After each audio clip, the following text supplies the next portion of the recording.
What'd that look like for you? Was that like really intentional, or did you kind of figure it out halfway down the road, or 6 months in, or 4 years in? What'd that look like for you? It was very intentional up front. I knew that when I created the concept of Up in a Day, that I wanted to eventually franchise it or sell it. Hmm. And so for me, I knew that I could not be the face of the brand because all of a sudden I would be the asset. And that does not look good for any type of investing company or merger and acquisition, which we'd be open to as well. Um, so so it was very strategic when I started, when I was launching Up in a Day, and it was very customer centric. And so I started the business model based on what the needs were in the market. And I knew that having me front and center had nothing to do with the solution that we provided. Welcome to the Sharpen the Spear podcast, where we help manufacturing executives command the front and win the floor. I'm Richard Walsh, creator of the Sharpened Impact methodology, and I spent decades helping leaders transform frontline teams, unlock hidden profit, and capture capacity they didn't even know they had. If you want to see where your leadership gaps are costing you and how to fix them, head over to grittolead.com and run the free Sharpened Impact Simulator today. Let's sharpen your edge and get started. And we are back on STS Sharpen the Spear podcast, not just with another incredible guest, not with the part two of another incredible guest, but the three-peat is happening today. This is Lindy Nowak. She's with us. Yes, such an incredible guest. This is her third time being on. She's the first one ever in all my podcast histories to be able to come on 3 times. So, Lindy, give us a quick backstory. We're going to get into the new stuff, which is going to be awesome. But let's bring everyone up to speed really quick, and then let's tear into it. All right, sounds good. Great to be here again, Richard. Thank you so much for having me back. I love being on your show. A little bit of background on me. My name is Lindy Nowak. I am the founder of a company called Up in a Day. And what we do is we help small to medium sized, even now large businesses get up and running with really powerful professional websites in front of the right audience on time without the headaches. Up in a day, obviously. Sometimes, yes, we do have to build a website in a day. Other times, we are building anywhere from 2 to 3 weeks out. So, I built the company from the ground up. I started 6 years ago as an answer to a massive problem that I saw in the web space. I am one of a billion web agencies out there, but what was missing is real powerful, easy, breezy, strategic method to get a website up and running for a small, medium-sized business without having to wait weeks and months, and also being able to get into your website and make the smallest edit on your own. So I developed the company strategically, internally, and externally that makes it super easy to get up and running quickly for any business owner out there. We work across multiple industries. So we started off in health and wellness. We moved into coaching consulting. And now today we are still servicing those industries. And we've just expanded into construction, machinery, roofing, contracting and energy, which we were just discussing. Yes. So that's my company. My just a quick 30-second, not even background on me. I come from the corporate world in New York City. I was a creative director at L'Oreal. I moved into publishing later in my career in the sales and marketing side. I was at Entertainment Weekly, Bon Appetit magazine, and my last corporate stint was at Women's Health magazine. And then, of course, fast forward, I now live in Miami and I have Up in a Day, and we are just continually expanding It's awesome. You're going to have a lot more New Yorkers heading down to Miami with the every recent day. mayoral change. Okay. That's There won't be exiting. So right. I you'll, hear this a lot. you'll, Yes. you'll have some new locals. Okay, that'll be awesome. But that's fantastic. Thanks for the update. Really cool. So yeah, here's our jump off point, everybody. Thing she didn't say she's getting into the sector is manufacturing, right? Can we unveil that? It's too late if we can't. Sure. But I just Not too late. but Let's go. I'm also in the manufacturing industry. That's my new focus as well. So had no idea you were going that way. So this is really cool to find out. But in the energy sector. So we're going to kind of talk about this pivot. Let's talk about this pivot inside your business. I want to hit a couple different points. I'll kind of bring this along, Lindy. Before we came on the air, we also talked about another thing that I want to hit first, and that is I'm going to call it owner brand. Okay. So when you're the face of the business, when you're the personality, when you're everything, you're the one people know is up in the day or whatever your business is, whatever someone else is. Like there's good and bad to that. Okay. There's some pluses and there's a lot more minuses to that. So we're going to touch on that a little bit. Why I want to ask you this, because you knew this from the beginning. I've done this. Okay. I didn't for 20 years. My first 20 years, it was all about me, because I'm the artist and everything else. But now it's not about me. Okay. I told you, I told my son, I said, listen, if I check out tomorrow, you can pick this up and run. You don't have to figure anything out. I built it so it doesn't need me. Okay. So let's go to your side, because I know you've kind of had that same approach. So 6 years ago, you're starting up in a day. What'd that look like for you? Was that like really intentional, or did you kind of figure it out halfway down the road, or 6 months in, or 4 years in? What'd that look like for you? It was very intentional upfront. I knew that when I created the concept of Up in a Day, that I wanted to eventually franchise it or sell it. Mm. And so for me, I knew that I could not be the face of the brand because all of a sudden I would be the asset. And that does not look good for any type of investing company or merger and acquisition, which we'd be open to as well. Um, so so it was very strategic when when I was launching Up in a Day, and it was very customer centric.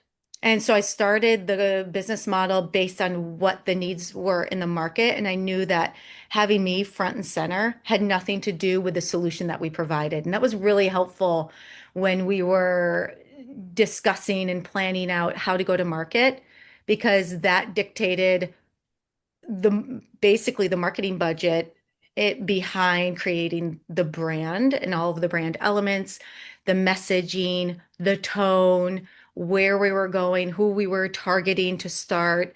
And so I took a step back, and it was actually really hard because a lot of the feedback I got inside my network, friends, family, former colleagues, was like, Lindy, you which got which this. is the worst network Yeah, for exactly. those Because kind of decisions. they were like, they all came to me saying in different ways, Lindy, how come Right. you're not putting your face up in the brand? How come you're not on your website? How come you're not in your marketing materials? It's you. You come with this amazing background. And I said, I'm creating a productized service. It has nothing to do with me. It has everything to do with the solution that we provide and to grow and scale this business. And I don't want to have to be tied to that brand. And you had mentioned during that same discussion earlier that it eventually devalues the brand. Right. Right. Yes. It's really important. So because it's you, like if you check out, and I mean check out, like you die. Okay. Right. That's the devalue. No one really plans that. It just kind of happens, but there's a big devalue. There's a rapid decline. That's like doors go shut because there's a dependency, not just from a marketing standpoint, but usually in that case, that owner, that operator is also the operator, and they really have their hands in it and stuff like that. So there's all this, it really gets messy. So here's a question kind of tied into that. Was it strictly like I'm just being a super business professional and I'm really weighing all this stuff out and I got my whiteboard and I'm doing ROI and why I could but I can't and did you like really take that approach or just go listen, I don't want my face on this. It's too much. It's too much for me. It's too much work. I got to look great all the time. Okay, and not that you don't, but I'm just saying like Yeah. it's always image. It's like being a supermodel. Like you can't go out unless you're all dialed up and ready to go, right? I mean, you literally can't go get the mail, okay? Because someone's gonna snap a shot when you look terrible, and there goes your career. I don't know. I'm reaching maybe, but Yeah. I mean, but where did the consciousness come into play from there? Well, You it was the former, so, or sorry, the latter, I should say.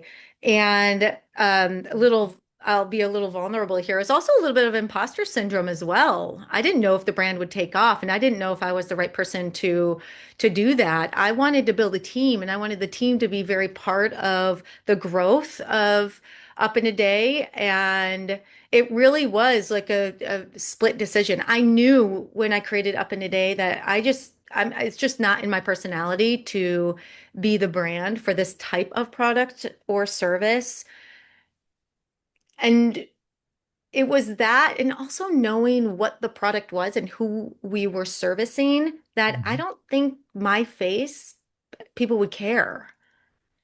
What they do care about is that somebody's behind the website. And so eventually, after year three, I believe, I started noticing that cold and even warmer leads were skeptical. This is when AI was kind of coming out and about, and they started getting skeptical of the business. How are you able to turn it around so quickly? Okay. Where's my website being built? Who's building my website? Are you located yeah, India. in Eastern countries? Yeah. Are you located in Eastern Europe? Where are you? Are you US based? Do you understand my specialty? Do you understand my brand? Do you understand my industry? Who are you guys? My And language. yeah, therefore I had to answer to that and I had started having to put some real people behind the brand. So I remember we did a team shot. So we put that on our site. And then eventually people came and went. So we took that off. And then I went for it and I recorded a couple videos of myself talking to our ideal client. One is on our homepage, and then the other one is on the booking page. So it's literally like no BS. When you get to our site and you want to book a consult with us, which is our call to action, is how we get people in the door for the sales. I have a video saying, "Hey, I'm Lindy Nowak. I'm the founder of Up in a Day. So glad you're here. Listen, this is what we do, the elevator pitch. This is who we do it for and why, and this is how you get it."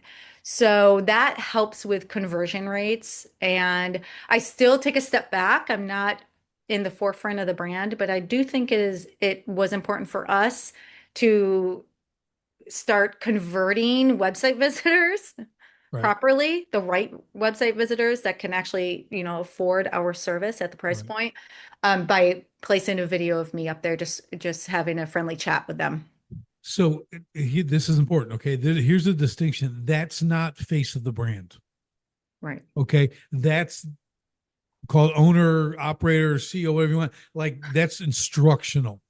That's I'm here. This is what we do. Come in, the team will take care of you. Like that's not even marketing. That's instructional. Right. Okay, it's totally different, Yeah. but there's the connection.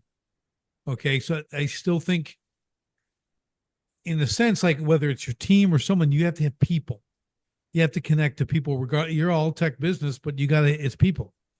People want to work with people. Okay, and you're seeing that more and more and more now with everything every response is AI. Now I can smell it a mile away. I see stuff now. I use AI. Okay, like and it'll Mhm. help me craft cool stuff, but then I take it apart. I change the writing. I change long dashes. I do all the stuff I have no ability to do on my keyboard.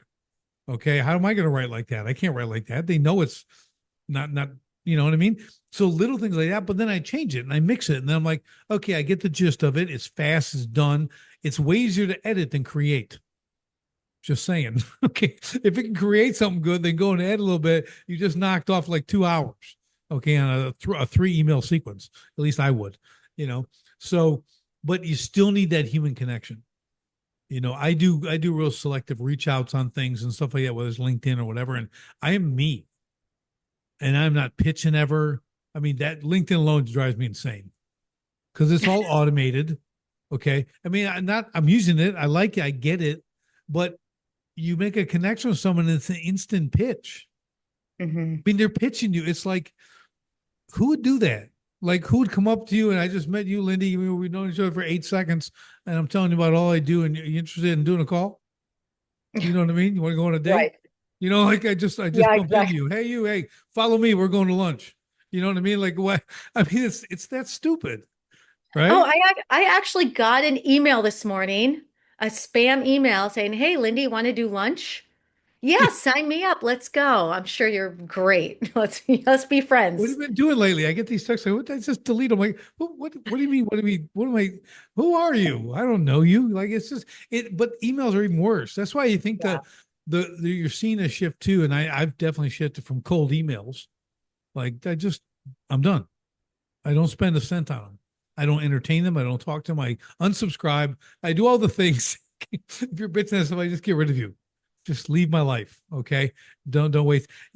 Cold emails are so bad, even your pitches I don't want to hear. Not you, but you know what I mean? Like the people who own the company. I'm just like, don't bother me because it's difficult. Now there's a place for things, existing customers and autoresponders and nurture campaigns. Like, don't get me wrong. It's not like you don't do that.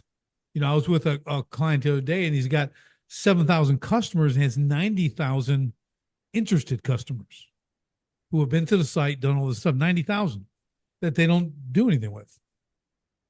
I'm like, that's a lot of money sitting there waiting to, they're giving it to someone else instead of you. And he knows that. Mhm. It's not like he's like, so now they've done it. They had to build the whole machine and kind of have the whole Good. thing start bringing them into a new lines they're bringing out and everything else, right? They're manufacturing, but sometimes it's like I've seen with companies. I had a simple little brush coloring company. They had 10,000 people that's like 40 years on their email list that they never talked to. Wow. And I'm like, and they, oh, we're going to send too many emails and people aren't going to like that. I go, let's send one email. One. Let me craft this. It'll be like a paragraph. Okay. Sent it. 3 days later, 10 grand. They made $10,000. They sent one more. Exactly. Julie, I go, okay, how we doing? You think maybe two Exactly. a month would be a good idea? Like, I mean, I should like beat them up every day, send two a day. I'm like, dude, they're your customers. They already spent money with you. 100%, unless you were just absolutely the worst, they're going to spend money with you again. But you're not letting them. You're not letting them. You're not reminding them that you're there. I'm so glad you segued into this, by the way. I just wrote an entire guide specifically, it's on our ebook page on our website, specifically about what to do with the 90,000 website visitors that come to your site that are just sitting there. Yep. Yes, Like and what? it's all Like about how to capture them without being overly salesy. But like you don't know what you don't know as a business owner. And sometimes we get in our own way, and then we yep. get That's right. blocked and we Yep. don't know where to go. And all of a sudden we're frustrated and we're sitting there and 3 months later we have another 90,000 hits to our website. Well, what do we do with those? And so the guide is like basically focused on the newsletter. We also offer marketing services, newsletter being Right. number one, because personally, I love newsletters. I think, just like you said, they work. If you do it right and you don't annoy people, even if people don't open up your newsletter, you're there, but Right. providing value to them, to knowing who your subscribers are and not being super salesy or annoying or pitchy, but just giving them some kind of value in content really does work. I mean, it's not just getting the sale, but it's getting other sales. It's asking Yeah. for, it's getting the referrals. It's getting, oh yeah, you know who, I don't need their service right now, but I know somebody who does. Yeah. And here's the thing. So, and I could be totally wrong on this. I'm just making a guess. So you got metrics, right? You got open rates, you got all this kind of stuff, unsubscribes and everything else. Mhm. Is there an actual rate? Because I do not know this, but I'm thinking with what we're talking about right here and coldness and everything else, I think, I think I'm just making my own guess that one of my metrics would be who doesn't unsubscribe. Like they've been getting the newsletter for a year and a half. They've never unsubscribed. They've also never opened it. Okay. And I'm not, and I, okay, it can go 75 different ways, right? It can go in the spam folders. It can go, they could just not care and they delete it. I delete stuff that I don't unsubscribe all the time because there's going to be that time. Okay. And I'm reminded of them every time I see them. Okay. And it's like, oh, yeah, them. Okay. Yep. Yep. When I'm ready, but so I'm telling you, I think the unsubscribe, the not unsubscribed should be in an analytic. I'm saying I don't know how to quantify it, but I bet you could if you spend time thinking about it. Like, what does Hmm. it actually mean? And I don't know how you'd find out when they actually click and they buy that one thing. And Yeah. now that year and a half, now just whatever. I don't know. I You can. There are a lot of CRM programs that will show you who clicked on what and where right. and when and who didn't, who opened it and didn't do anything. Um, I do wish there, maybe this does exist, but you know, Crazy Egg and Hotjar, right? I think we Mhm. talked about this in our Mhm. last conversation. Wouldn't that be nice if we could do a Crazy Egg or Hotjar application for CRM programs? Does this exist? It should. Maybe that's the next company I Yeah. start. I don't know, Yeah. but wouldn't that be nice?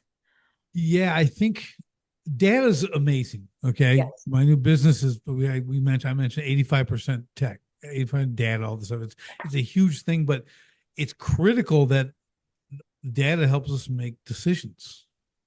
I know I'm being Captain Obvious here, but that's what we use it for. We Yeah. predict things, we forecast. Okay, we can be way more proactive in our business. We can see decline way sooner if we're tracking the right things. Okay. Now, and I had this recent experience too, like, oh, no, we got all these numbers, and I happen to know that particular floor. And I'm like, so you don't track everything. You might have it in the dashboard, you might have it in the system, but I can guarantee I know someone who crumples up that data and throws it in the trash. Okay. Hmm. So yeah, you have a spot for downtime, but you aren't recording downtime. And downtime is unbelievably expensive. Like one machine could be $500 a day. It's down for 4 days. Okay. Hmm. Every other week. Hmm. So like, you're not recording that. You can't fix it because you don't know. It's a cover up kind of. It's tolerance, it's drift, it's all those things on a manufacturing floor that because the standard isn't being held that creates all that, right? But you don't so when someone has a system, that just is like a tally, right? It doesn't, there's a layer below that when things start to drift.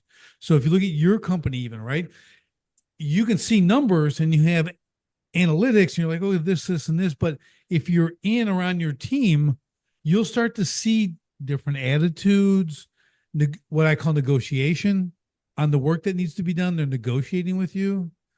They're debating whether it's a must or not. That's all drift. That all contributes to drift, and that gets expensive. It creeps.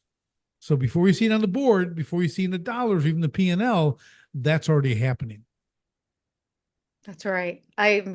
Another topic I'm so glad you brought up.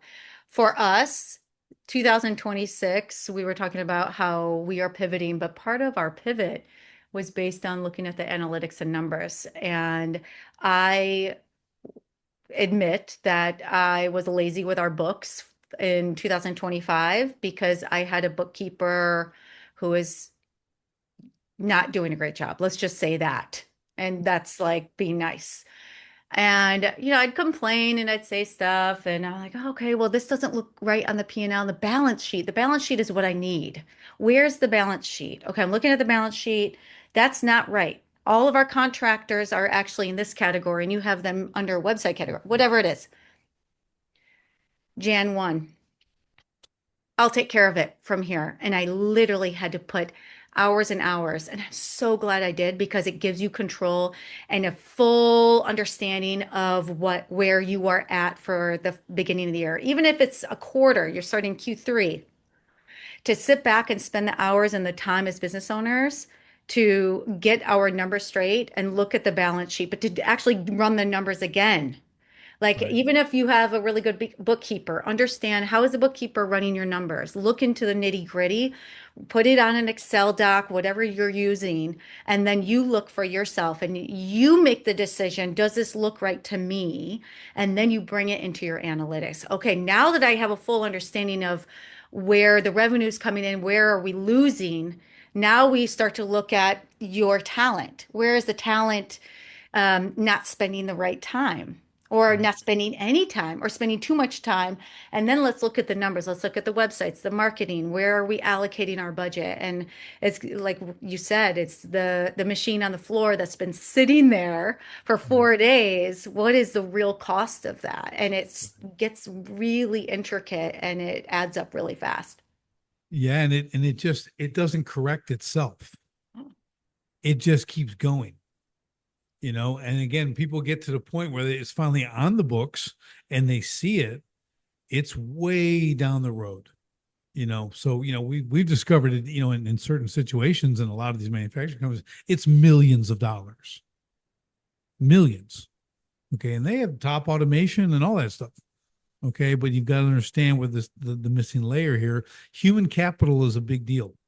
Okay. You might have had, we were talking about this before too. You might have used to have 28 people on the line. Now you got four because you got automation. You still have four. Okay. Those four is going to create drift. Okay. That's what it is. And you think you got it all covered. And to your point, you as an owner, and this goes for any owner, you have an intuition. You can say that doesn't look right. Okay. You can't say why, but your gut knows because this, and I'm like that too. I was like, no, nope, this is not right. Just, I don't know what it is, but we got to find out. And we're going to stop now and we're going to figure out what's wrong because something ain't right with this. And then you're right. You have to uncover it. Then and no one else is going to be able to do that. So here's the problem. What do you do? Again, this is kind of like you being the face of the brand. If you're the one who's got to always figure this out, that's a problem. Right? Now you've put yourself in a hostage situation. Your business drift and all that only gets corrected because you have intuition. You know it so well. Well, again, what happens when you are not there? You leave, you start another business. Okay. No one's ever going to see that. That's right. So, It, what's the it's very true. solution? What is a solution? Maybe finding your number two and training them and putting the costs behind ensuring that you can never insure with people, but personally I see because I have some other companies that I want to start very soon. And but before I do, I have to get up in a day under control, which we are now. But again, now I have to spend how many hours a month, a week and a month on what I just spoke about. You're right. All of a sudden it's all on me. So what do you do? Do you find I'm posing the question. Do you find a consultant like yourself? Richard, do you find a bookkeeper? Do you find a CFO? So, Fractional. yeah, it's That's really it. interesting. So here's and you just mentioned the number of points here. A business is intricate. You don't think it is. It's not one thing. There's sections in the business. Okay. So like what I specialize in now is the manufacturing floor. So there's a floor. Okay. There's mid management. There's C-suite. Okay. Sales. And there's these different sections, right? So what I found in these situations, I'm just gonna give you my personal experience here and what we're doing is the biggest drains on profit is the floor, it's production. That's where you get the most drift, the most entropy, right? All this because again, it's people, they're doing it right. They negotiate, they don't want to do this. They don't, the company has standards, but they have no enforcement. Okay. Because every company we talk to, oh, we have standards, we got SOPs, we got this and this. And I go, yeah, it's over there in the system. It's in their system. I go, the system can't enforce. This is where it falls down. There's no enforcement mechanism. There's no enforcement infrastructure in the company. Think about that. Think about enforcement. How do you make sure, how do you enforce the bookkeeper is doing it correctly? What's the mechanism? What is that? That's what we have to think about, right? How do we do that? Now we do it by what we call installing command. Okay. So we have people who it's a vocabulary, it's a process, and it gets done whether the supervisor or what we call the commander is there or not. That's how you build it. Because it's always a question you ask when we just did it with you. Well, what happens when you're not there? Lindy goes away for 3 weeks on a nice vacation. She's well earned. What happens? What happens at home? I do this with contractors all the time. Do you come back to ashes because they burned the place down 3 weeks? They haven't answered the phone, nothing there. You got, or does it come back and they're making more money? They figured out even better things. Which direction does it go when you exit for a short period of time? What does that pressure test look like? Right. So that's what we have to start thinking about. How do we address that when you want to be more the absentee owner? Still own the company. We'll call it founder position, right? I'm a founder. Yeah. You started it. You thought it. You're CEO now. You got the CEO. You're running that, but now you're going founder, and then you're like absentee founder. You're coming in quarterly and talking to people, making sure. I think, but we got all the right people in place, right? Does that make sense? Oh, it completely makes sense. Every now and again, I'm just trying, I'm thinking about what we do here at Up in a Day with our sales group and our department and marketing and even our web designers. When you were talking about the people on the floor, those are our web designers, and yeah, it happens. I think that having I'm front and center. Oh my gosh, but people who believe in the brand. You want to hire, and this is different, obviously, in manufacturing when they're day to day. I'm speaking specifically to Up in a Day, but they believe in the brand. They're paid properly. They feel heard. They feel like they're taken care of.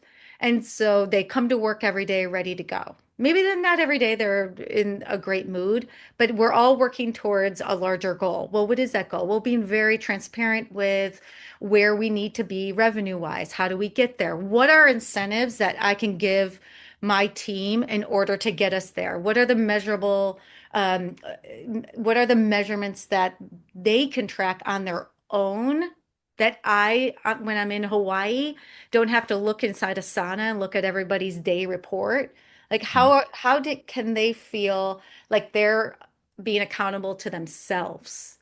And so I think keeping the morale up, which I know can be hard, keeping them happy, keeping, just like that positive approach, can be hard, obviously, within the company helps. It certainly helps. But as you grow, how do you bring in more people to manage? And I think what you were saying, what'd you call them? The managers are the commanders. Commanders. I love that. We forge commanders and we install command. Okay. We install infrastructure. It's command infrastructure. Now, what you're talking about, I can nail down to three things. Okay. It's purpose, recognition, and competency or quality pay. Okay. So purpose, they have to have a purpose.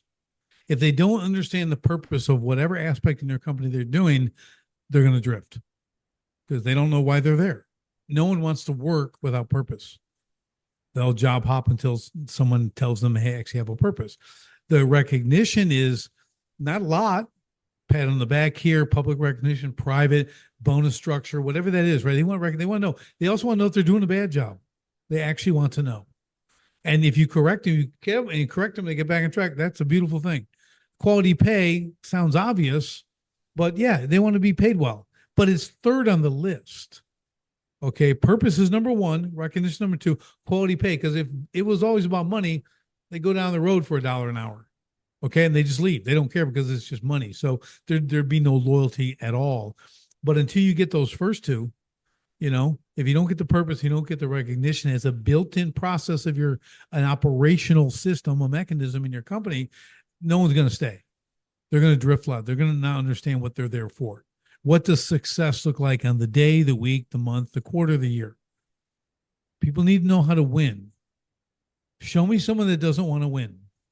They really prefer to be a loser every day. They're probably out there, but they probably live under a bridge. I don't know.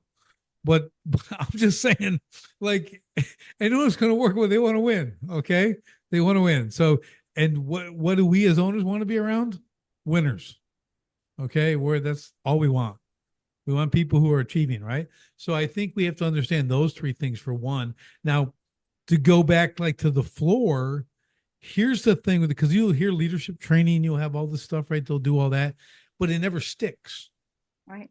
Cool seminar Thursday and Friday. That was awesome. All mowed up. Next Thursday, they're back to the regular thing, right? It's the same old thing. Why? Because it's not identity. A commander has identity. When you install command, you have identity. They all speak a language. Okay, we have certain terms and everything else we use. We literally teach it's 14 words or less in a command. If you're 15 words, you have failed. Okay, like it's legit. Like, and this is nationwide. Okay, and everyone. So you create this infrastructure. Like they put sewers in. Well, they put sewers in the same way, right? I mean, you don't have like 75 different sewer configurations. Okay, materials and everything else. Use the same stuff because it works, right? It's infrastructure. That's how we build it. So, same principle. If you don't have identity, like command identity, it's a thing. That's what holds, because that then goes down. Okay. Think of the military. Okay. If I'm a sergeant, I'm an E5 sergeant. I'm in North Dakota. Okay, great. And then I get sent to a base. I go to Camp Pendleton. I'm in the Marine Corps. I go to Camp Pendleton in California. I'm still a sergeant. I still do sergeant things. I'm not going to be retaught how to be a sergeant. Okay, I'm an NCO. I know what my duty is. Yeah, it's just different people and everything else. But when I say this, they do that. Okay. No one's going to stay a private for 20 years in. Okay. They won't let them. They'll get rid of them. But I'm just saying, by then you're picking up that rank, right? And you understand where they're at. So kind of a long way around saying, see, it's identity. It's who you are. And there's a consistency in the positions that they have that instill a culture, right? It's cultural. That's what it is. It is. You remind me of a couple corporations that I worked at in New York City, where I walked in and I watched people come and go all the time because they weren't given purpose or identity. And it was hard to keep the morale up when you have people coming and going all the time. And then eventually you leave too, because you get into politics and hierarchies, et cetera. But so that was frustrating, and I learned a lot from that. Though there's Yeah. so much in working in corporate that I took with me to establish up to date with, but there's a lot that I learned that I said I'm going to do the opposite. Good. I am not going to spend my time and energy hiring and letting go of people. I want my people to come in and stick. You know what kills me about that though, Lindy? When you think about it, you know what it costs for every new hire? It's tens of thousands of dollars, and they just treat them like I don't know what. Okay, they're in and out. It's a endless revolving door, and I'm like, the money. How are you running a business like this? I don't care how big you are or how small you are. That shouldn't matter. Retention is a big thing. So what we created is, I think it's called the Shire. It's the Sharpen Impact Retention Engine. Okay, we got a lot of acronyms because you kind of get where I'm going with all my stuff, but you actually get to that position as you reach your commander ranks, if you will, in your time in, that you're a part of this institution. But the retention engine is what we're doing. Not only do we have the identity, we install the command, right, and the infrastructure, they don't leave because they have a position, they have command, everything is good. They correct drift early and they record all that stuff. Like they have purpose. And they're recovering millions of dollars. The C-suite's going, this is and they get coins. We have challenge coins and stuff you get at these different levels. And their first million, they get a coin, they get a ceremony. The C-suite, when they hit 5 million, they get another coin, and they're really cool. In Boston, like 3 inches and stuff. You hit 10 million, you get that. 15 million, you get that. And they're like, this is all. And like, everybody's winning. Okay. Everybody understands the goal. Everyone knows how to do it, but now there's infrastructure to make it happen on a consistent basis. It's I love amazing. that. Yeah, I love that. It's recognition. it is. It's it. We I have mean, lapel pins. So they have a 3/4 inch lapel pin with a magnet back, and they walk. It's kind of like rank. You know what I mean? You see, they go, man, he's a commander. Yeah, that guy's in charge. Okay. He's just like, that's the dude. Leads, you don't get that. You don't have any authority. You just pass on information. But these guys are the authority guys, right? And when you see those things changing, because they get them after their 90 days to get their first one, then it's 3 year, 5 year, 10 year, 15, and 20 year.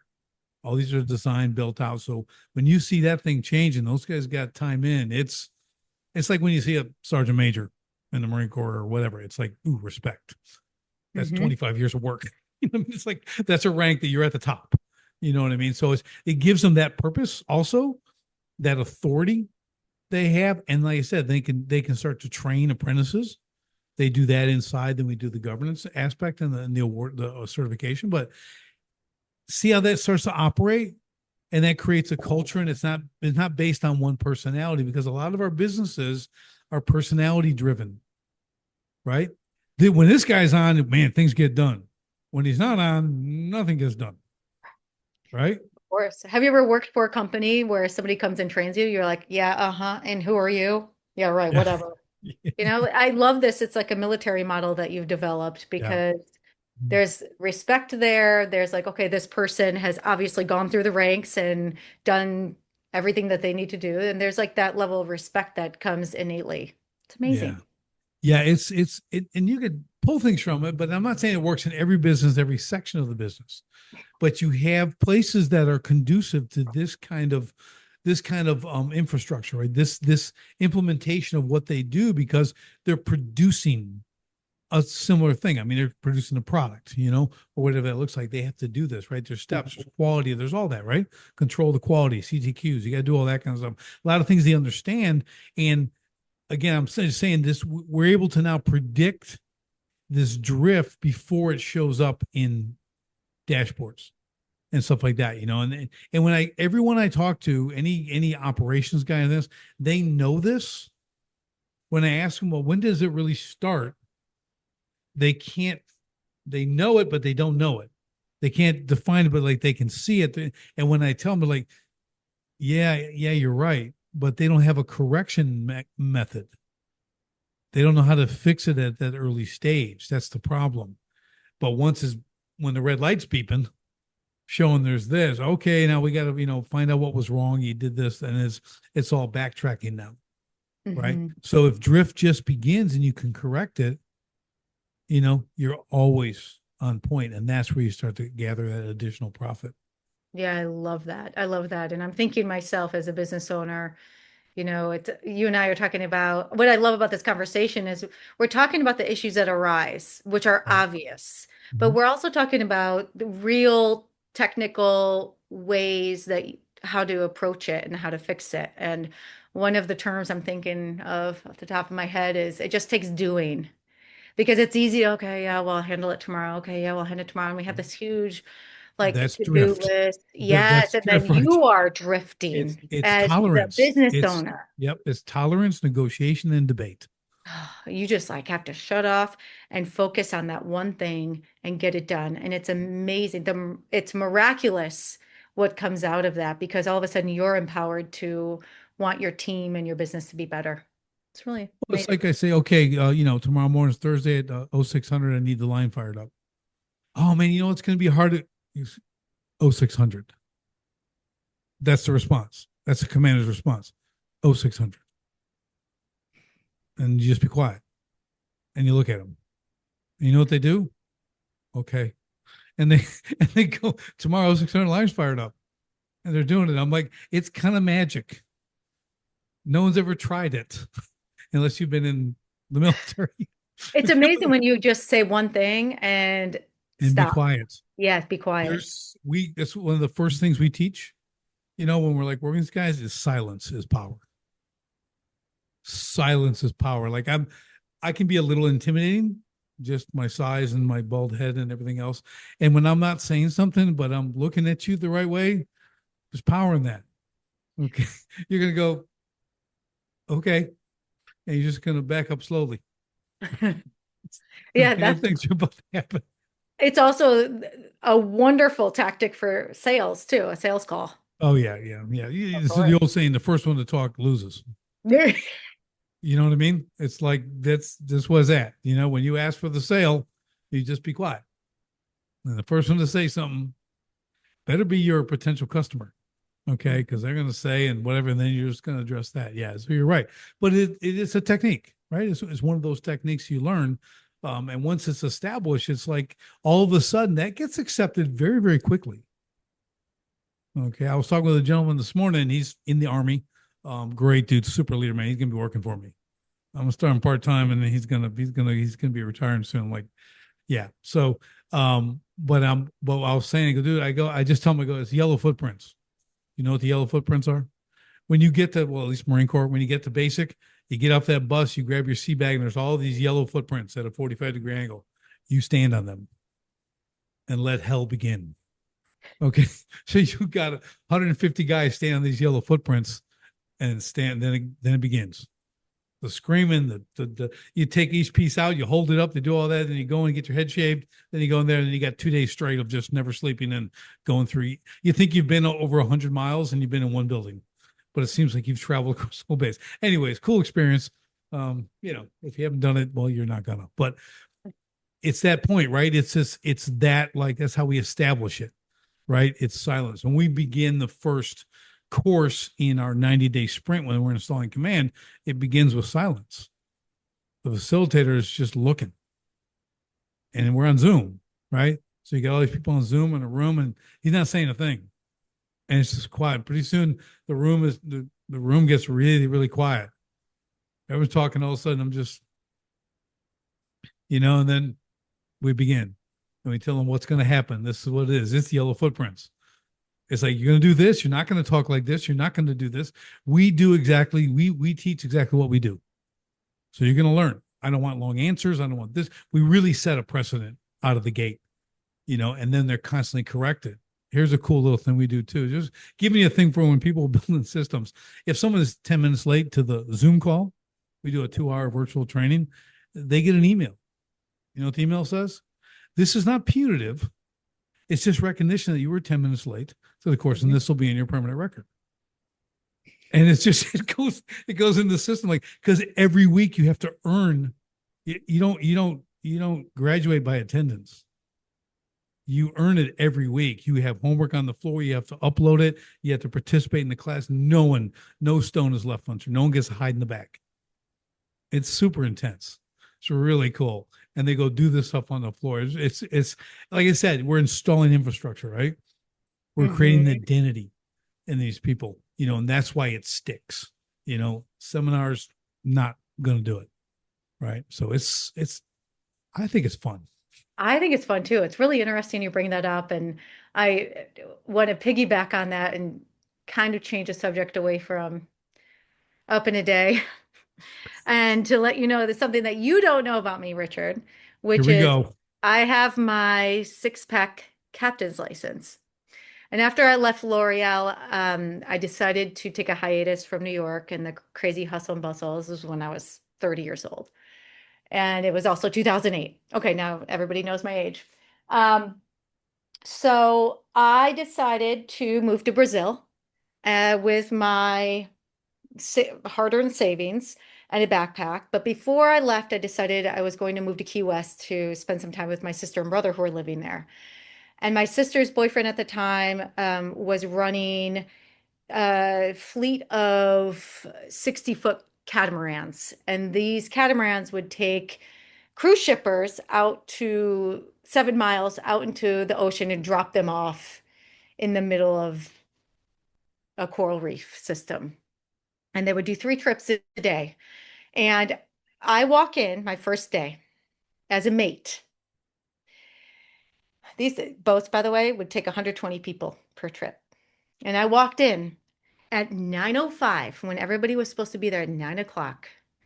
And the captain screamed from the helm and said, in front of 5 other crew members whom I didn't even know yet, and said, if you are ever ever late again, you will never be on this boat or any boats. And he screamed it. And I was like, and I didn't know. And then I spent the next 3 weeks coming home crying because my feet hurt so bad. Lo and behold, I became one of the top crew members, got my captain's license, and started driving those boats. And I still have my captain's license. And long story short, what I learned from working on those boats and all the hours and being so responsible, being a bartender, a lifeguard, basically an EMT for these people, 120 people off a cruise ship, you can imagine what you get 3 times a day. I just, the discipline that you learn and the hardships, and you're in the heat and you're in the sun and you are responsible for 120 lives. It's incredible what I took from that, from a like literally a military standpoint. The captains were so intense and I learned so much, and it was just a beautiful time in my life. And I talk about, oh yeah, I bring my corporate experience to up in today, but it's not that. It was really from working on those boats. Oh, you're muted.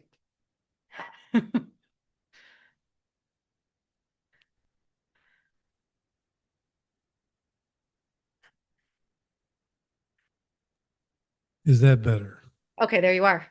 Weird. It did it all by itself. Good. See, I'm not a perfectionist. Things go wrong, but I fixed it. That's good. Luckily, you were talking enough while I was trying to work on it. I'm like, this thing is telling me it doesn't work. So I'm like giving it a keep going.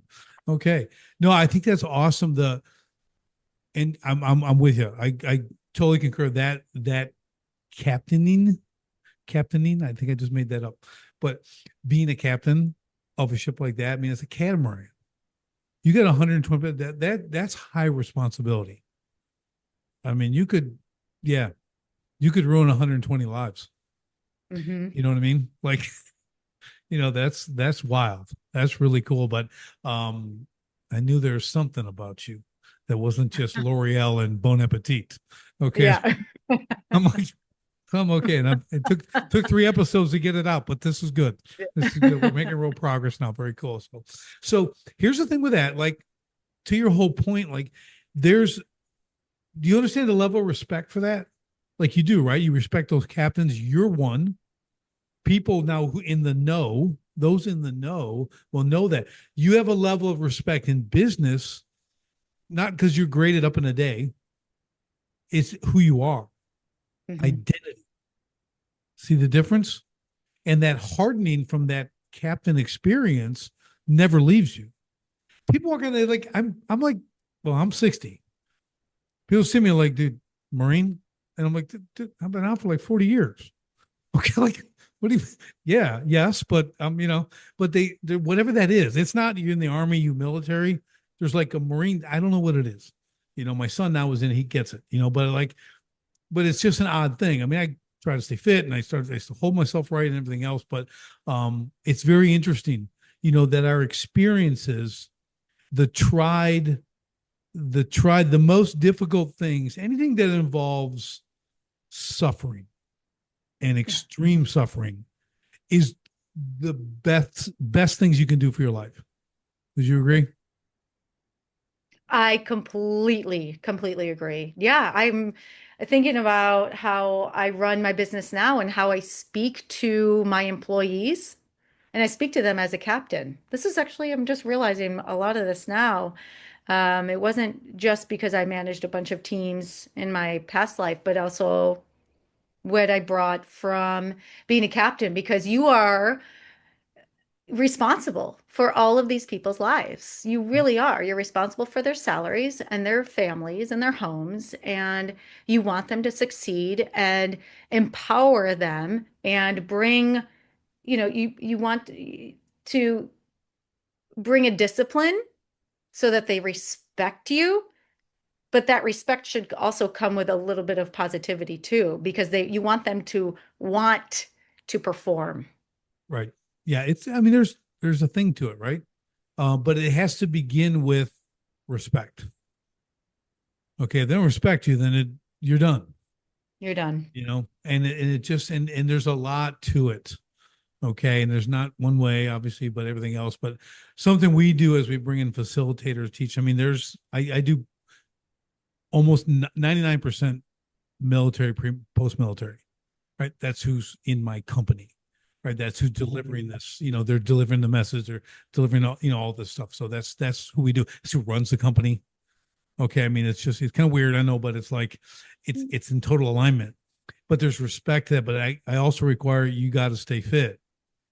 You might be out of the Corps now, but you staying fit because they see you. Okay. And then we do on-site ceremonies when they graduate. So we do all virtual training. There's a full, I mean, they're lined up. They're presented with coins. There's a whole way they do it. It's left hand is this. We say this. Their facilitator comes and does it along with me and a cameraman. So we got backdrops. We got all this stuff, right? So we do all that. And it's like, you got to look the part. You can't be a 300-pound land tuna and then show up like you're just some slob. Okay. You just negated all the work. Right. It matters. Sorry for the 300-pound land tunas, but I'm just saying, you know, we all got to work, right? We got to be fit. We got to work, and it's identity, and I'm not saying it's your only identity. I'm just saying in this situation, it matters. The way we act, the way we talk, the way we move, that stuff is all intentional, So, and again, that's my business, right? So that's how we do that. It's not every business. But I think the degrees of that you can take, like you do from that experience, you have to be able to command people. You're the leader. When you say something, it needs to get done. Like, okay, yes, Lindy, I'll get on that. And then they get on it. Okay, that's the only answer that's viable. You know what I mean? It's just that. Other you think you're gonna have a problem? Well, don't tell me about it. Figure it out. Mm-hmm. I mean, I know where people are thinking, well, then you're just a dictator. No, I'm empowering my people because I guess I could empower AI, but I want to empower my people. I want them to stay around. I don't want to have to replace them with technology. I want bigger things from them. I want to draw more out of them. I want them to be challenged, to suffer a little bit so they can appreciate their wins at a greater level. I think that's really important. I think too many, oh man, I'm gonna get in a lot of trouble for this. Okay. This is gonna be so terrible. It's probably good this isn't coming out for a few months, but it's okay. So someone's doing this fundraiser. Okay. And I'm like, oh, it's a fundraiser. And I'm like, well, what's it about? And it's a Boys and Girls Club thing. I'm like, oh, that's cool. I was in a Boys and Girls Club. I used to work, I was on the board, whatever. And I'm like, well, they're raising money to build these. Okay, I'm gonna say it. They got these like quiet rooms, like spaces. So when the kids feel stressed, they can go be in this little space, and then get with their thought. This okay. Not a fan. All you're doing, you're a kid. Okay. You're 6, you're 8, you're 10, you're 12, you're 14. Where are all those little quiet rooms around the world? What happened? All you're doing is training. I'm even having a hard time articulating because I'm so like, I read that. So I'm like, you will never get a penny from me. Okay. I'm like, you're not training them because you're going to put them in a room and let them be with their thoughts and maybe have them do some breathing exercises, maybe, or just go have your little time out in the corner. These kids will never adapt to the world. They'll never be able to take anything. You want to do that? Are you literally going to put them in a room and leave them by themselves? Or are you going to have to work with them while they're in that room? Because if you're going to work with them while they're in a room, work with them in the stinking public. Work with them in the group. Let them walk through that. Let other people see it. Be real world application. Not you get to go separate and do the calm down, be this, because you're just coming back to chaos. That's all you're going to do. You're going to get tossed right back in chaos and you're going to fail. You're going to wither like grass on a hot day, whatever. But it's just, so that's my little rant. But I look at something like that. See, it's messed up. You're not helping them. You're harming them. And people don't get that because you know why? They haven't suffered enough in their life. They haven't understand the value of suffering, overcoming challenges, working through things. And need I not say getting punched in the face? Okay. Hmm. It's good for people. Okay. Yeah. It's good for you. I, It's yeah. So, yeah. So I just think stuff like that, that's where leadership is going wrong. Okay. So, yeah. So everyone's going to hate me. I don't hate children. I have six. Okay. I don't hate them. I love them. I trained them all up, homeschooled them, did the whole thing. I was around a lot. So it's not like I'm Mr. Never Around Dad. This dad was around. Okay. And yeah, they're leaders, real leaders. They can I handle love stuff, that. so it's just, I don't know. What's your thoughts? I'm going to make you share. I got to pull you Oh. into this vortex. Well, I don't have children of my own, but I my know. sister I has know. three under seven, and they are not put when they're in chaos. I do agree with you. Like if they get put in a tight small room to be quiet, they're going to get back into chaos. They're just getting put back into the same situation. Right. Um, I know that in pre-K, where my niece and nephew go in that school, they teach you how to breathe in chaos, how to stop, to say, I hold on, I need a second. They do this little kind of yoga move where they put their hands up, take a deep breath and put it down. And then they say, okay, but they're in the situation Right. at hand. Hey, special forces learns the same thing. Oh, really? They're in it. Interesting. There's a whole breathing technique. Oh, There's all wow. I did not that. know that. That's what I'm saying. But guess what? They're also being shot at. Okay. So they're not in a quiet room. They're learning how to do that when Sure. the crap is hitting the fan. Well, when mom and dad are screaming and yelling at you and your sister's hitting you with something or she's yelling at you or saying, "You did this to me. How dare you?" Da, da, da. And she's 3 or 4 and you're 6. I've watched my nephew stop and do the breathing exercise. I mean, he's being shot at too. Clenching that fist. I'm just getting up my energy and I'm going to pop you.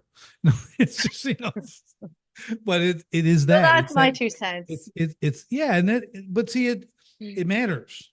Okay. So it's application. That's what matters. So we can swing that back to business. Okay. When your team is in the fight, they got to stay in the fight, You have to right? stay They in the have to they fight. have to function in the fight. They have to rise above. They have to do that. But they have to And feel that can be one of empowered. the techniques, but you got to be in the fight. You don't get to remove yourself. You don't get to step away from the Olympic gold competition because you have mental health and you let Hmm. your whole team down. You don't get to step away from that because it's all about you. You should have learned how to work through that. Okay. Because now you just give everyone a hall pass. Yeah. Yeah. Let everyone be a quitter. I'm not a fan of quitters. Okay. There's a saying, the only thing worse than losing is quitting. Okay. But quitting's disgraceful. Okay. We don't quit. We don't quit. Okay. And I'm Yeah. not a nut, I'm not a complete nut job, but there's failure and there's quitting. This is That's it, right. you understand that distinction. Oh, yeah. Failure is like, guess what? Gonna happen. Yeah. But it's, can you win, lose, and then come back and play the next day? Well, Can you do that's that? being an entrepreneur, isn't it? That's it. That's Yeah. it. It's like daily. When I Is was daily.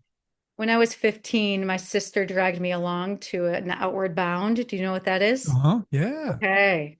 This one Yeah. was in Costa Rica in Oh, the that's fun. early 2000s. Were Well, you, we could have wait, were you, failed. did you go to do the challenge, or were you a troubled child that your parents said, you know where you're going? You're going outward bound. Well, You're you know, going it's in the so woods. funny. You're going We were not troubled or challenged children. We just wanted to go on a surf trip. Because my sister and I had our own business when we were very young. We did temporary right. tattoos at a bunch of fairs around Michigan, and we made a lot of cash. We Yeah. took that cash and we wanted to go surfing in Costa Rica. And the best way to do that my sister found, being 17 or 18, was an Outward Bound Okay. surf trip. Okay, so you end up in San Jose, van picks you up, and you are roughing it, which we did not know. And you're with what, 6 or maybe 5 or 6 other troubled adults and kids. Right. Right? They were great. They were great. But we weren't troubled. But we got handed a tent that had a leak, and we were in the mud, and there were no bathrooms, and our tent leaked every night. There was very little food. Thank God we brought power bars. Remember those power bars? Do they still make those? Dude. So we fed ourselves on power bars, and we got sick, and we were trampling through the mud, and we got blisters, and we got our feet taped, and we didn't we didn't quit, and we didn't fail, and we just trudged through. And It was that's why amazing. you were And we able to went back the become, next summer. yeah, and that's why you were able to become a captain of a Yeah. catamaran. See that, and then you could do that, and then you Hmm. do the next hard thing, and then Yeah. you do the real hard thing. You start a business, and you run a business, and you grow that and do everything else. So it's. I want this just as a real big takeaway for everybody listening, that like you need to put yourself into these situations. You have a business, I get it. You're running into, you got speed bumps, road bumps, people trying to hijack stuff, whatever it is. You got all that in business. You have to go outside of your business and go challenge yourself. I have one mentor, and it's every 6 weeks, it's a new thing. Mm. Okay, well, we're gonna work up to a 35-mile hike at night. Okay, Cool. we That's a get good his one. team, and he takes them, and he goes, do it. We're gonna do 35-mile hike. We're gonna do that at night. With the night is the best part. You just take out the light, do it in the darkness. It's a whole new game. It's so awesome. So it's that kind of stuff. But your proverbial run a marathon thing. Run, but you're gonna train and be ready in 6 weeks. You're going to run a marathon in 6 weeks. Like you might not have run in 40 years, but you're going to run a marathon and you're going to finish. That's what you're going to do, With right? hip surgery. Whatever, whatever. It's a badge of honor. Just kidding. I just came off 2 major injuries that were like, ooh, terrible. But that's because I train hard. I still push myself. I still want to put myself in situations. I have a thing about staying dangerous. That's me. I'm a dangerous gentleman. I want to be that. So I got to maintain that kind of stuff. So there's a level to that. But we need to go outside our business, outside our own comfort, and go apply these things, regardless of your age, and do it. And Hmm. just do it. I think I was 12 or 13, maybe at the most. And we had the scouting trip, and it was on these like peninsulas and this huge lake. Well, we did a wilderness survival. My leaders dropped us off on this peninsula for 3 days. We had the fishing line and the knife and a couple hooks, and like, see ya. And off they canoed away, gone. Didn't see him for 3 days. We caught one like 12-inch bass in 3 days. There was four of us. Oh, it was delicious. I got to tell you. I mean, it was more like sushi because we weren't going to take a long time to cook it because we were getting really hungry by day 3. Okay. But we built ours, did all that stuff. I mean, today, the parents would go to jail for that. Okay. They Yeah. go, Mom, it's like, we want to do that. Like, we were all about that. You know what I mean? So we do that kind of stuff. But yeah, so it's always been kind of a thing. Of course, I'm going to the Marine Corps and do all that stuff too, and everything else, and get out and box and do everything else. But I just want people to like find your discomfort. Hmm. Don't do something you can do. Do something you haven't done. Okay, it's going to make your business better. It will make your business better. And also, it will teach you resilience and how to problem solve quickly on the fly without honestly stressing out and giving up or throwing money at the problem and it really, I do believe I have resilience and I'm not afraid. Right. Yeah, and that's what matters. You Hmm. can't be a business owner. You can't be an entrepreneur and not have that. It's Hmm. grit.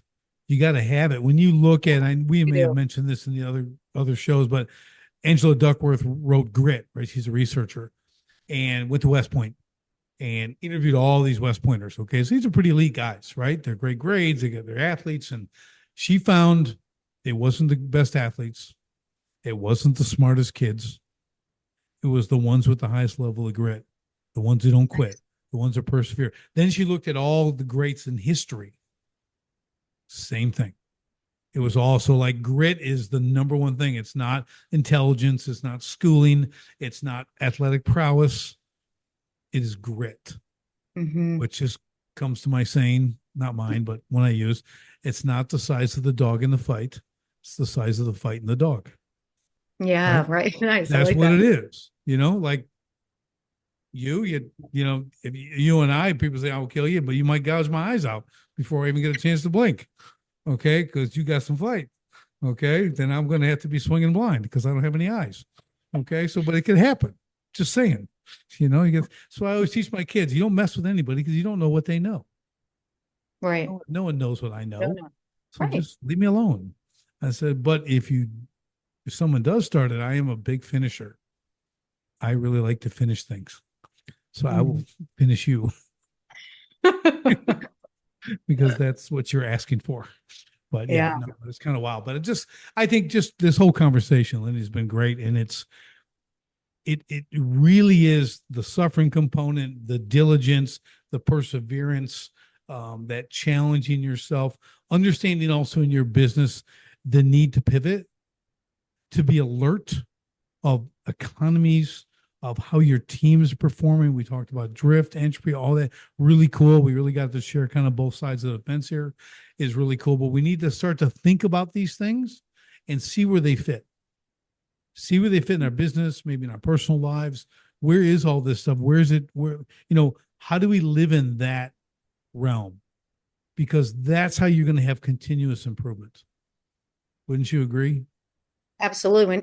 You'll see when you get into trouble in life, in your business, you'll know what you need to do immediately. You'll just know because you have that survival technique, you have that momentum, you have the grit. Yeah. I think too many people are paralyzed by fear, and fear is just unknown. It's false evidence appearing real, right? It's like, you don't, fear is a weird thing and we all get it at some point, you know what I mean? Mhm. But it's really what you do in that moment. Having fear is not the problem. It's how you react to it. That can be a problem, right? It can keep you from achieving great things. It can even get you killed. Okay. you know, someone's, oh, we don't need to run through scenarios, but just saying, like there's a lot of Keep aspects it of our, light, Richard. Keep it light. yeah, we're going down the dark holes now, but we're not going to do that. Good. But stories for another day. Stories for another day. But no, really, it's important that people understand this. You've done a lot in your business. You're redirecting where you're going now. From an industry standpoint, who you're serving. That's a really important distinction. We'll wrap it up with this because I think too many people think they start with this thing and they only do this thing. And I get the main thing's the main thing, but customers come and go, trends come and go. That's right. Services are wanted and not wanted anymore. It's a thing. It rolls with economies and everything else, and you have to be that agile to see it. Hopefully early, like you're seeing this, you caught it by looking at books, and that started a little snowball, right? You started seeing that. Well, what else? If I'm missing this, what else am I missing? Now I got to go look. Now I got to start lifting up lids. You know what I mean? See what's going on underneath those pots. Yeah. We got to figure out what's cooking here. So it's that, but these are kind of common sense tools that I just don't think are that common. For Yeah, people. of They get lost in what they're doing, which well, is you nobody, think that'd be good, but a lot of sometimes us don't like to look at our numbers, right? But man, yes. once you get it and you get control, you get empowerment. When you get empowerment, you want to make change. Well, it That's makes you why you start. need the grit. Yeah, well, it starts making you measure things. You can't fix what you don't measure. You got to track stuff. You got to measure it. And if you're not doing that, you're winging it. You're Yeah, just numbers winging can it. be false. Yep, they can, and they can lie. Yep. They can lie. And boy, that's another one. I'm not going to go down there because be Episode another 4. 30 minutes, but it'll be awesome. So, Lindy, this has been fantastic. So let's give them the up in the day spiel, how to get in touch with, where to go, all that great stuff, what you got going on, and then we'll wrap it up. Sounds great. Thanks for the opportunity.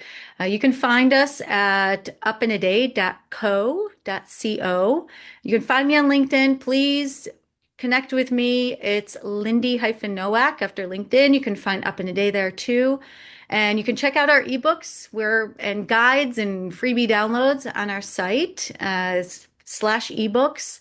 I would love to help anybody out, and you can always find me there, book a consult, and let's have a chat. Awesome. Awesome. Well, Lindy, first three-peat, you got that. You'll always have that. You'll always have that. I'll send you a certificate to I put on the and my wall. badge. I Okay, need my I'll get you a pin. little pin. I'll get you a Thank pin. you. I'll give you an honorary. I have to you'll have to be honorary because you have earned it. So, but I'll give it to you. I will. I'm going to get you a lapel pin. You're going to have it, and it'll be the talk of the town. Okay, because what the heck is that? Have you lost your mind? That's what they're going to say. She's done. She's out. Okay, no, but it's been fantastic. I appreciate it so much. And for everybody else, we'll see you on the next STS podcast. Thanks for joining me on the Sharpen the Spear podcast. If you're a manufacturing executive and you're serious about unlocking hidden profit, improving frontline leadership, and taking control of your floor, go to grit2lead.com right now. Run the free Sharpened Impact Simulator and discover your biggest opportunities are hiding. Don't leave millions on the table. Sharpen your spear, lead from the front, and win the floor. Until next time, stay sharp.